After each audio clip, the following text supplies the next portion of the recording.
यदा संहर्ते चायं कूर्मोऽङ्गनीव सर्वस्य इन्द्रियाणि इन्द्रियार्थेभ्यश्च तस्य प्रज्ञा प्रतिष्ठिता।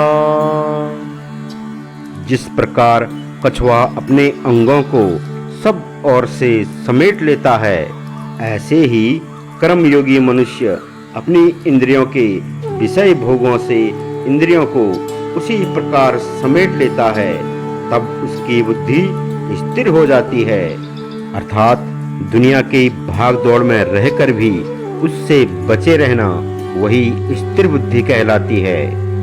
दोस्तों, जब हमारे सामने स्वादिष्ट भोजन रख दिया जाए या कोई महंगी वस्तु रख दी जाए और उसे लेने को कहा जाए, लेकिन हम उन सभी चीज़ों से इनकार कर दें, अपने आप को रोक लें, तब हमारी बुद्धि स्थिर कहलाएगी।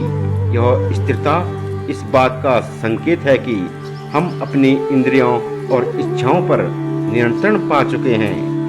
जब हम अपनी इंद्रियों के जाल से मुक्त हो जाते हैं, तब हम भौतिक सुख सुविधाओं से प्रभावित नहीं होते।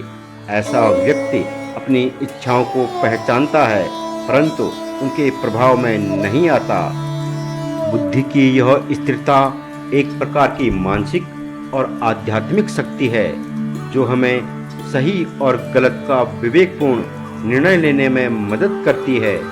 इंद्रियां हमें अक्सर हमारी इच्छाओं और भावनाओं की ओर खींचती है, लेकिन जब हम उन पर नियंत्रण पा लेते हैं, तब हम आध्यात्मिक शांति का अनुभव करने लगते हैं।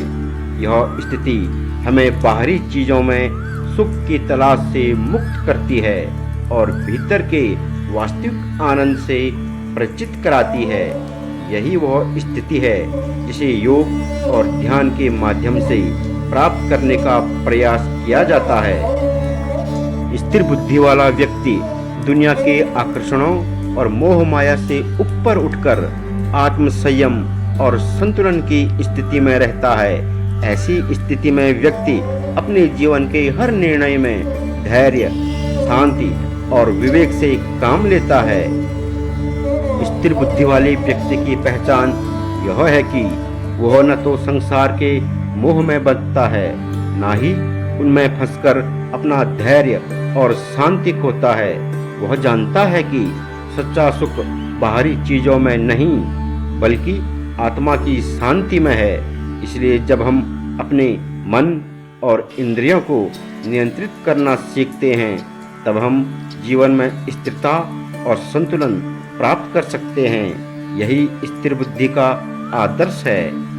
जो व्यक्ति अपनी इंद्रियों को वश में कर लेता है, वह सच्चे अर्थों में जीवन के सुख दुख से परे उठ जाता है। महंगी वस्तुएं और स्वादिष्ट भोजन क्षणिक सुख देते हैं, लेकिन उनकी ओर आकर्षित होना हमारे मन को अस्थिर करता है।